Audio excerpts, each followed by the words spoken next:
Today I will show you how to double click on the Glourious Model O, and let's start the tutorial. First, what you need to do is lightly touch the mouse like this. And then one click should register as 2 clicks.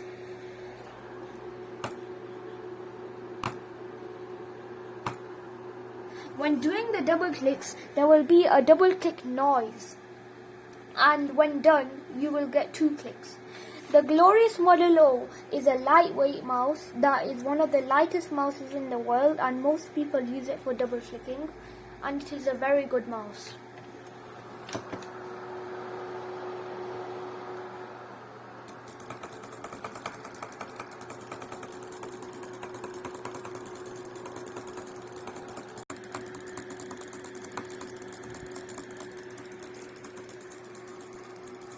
That's the end of the tutorial. Please just like and subscribe.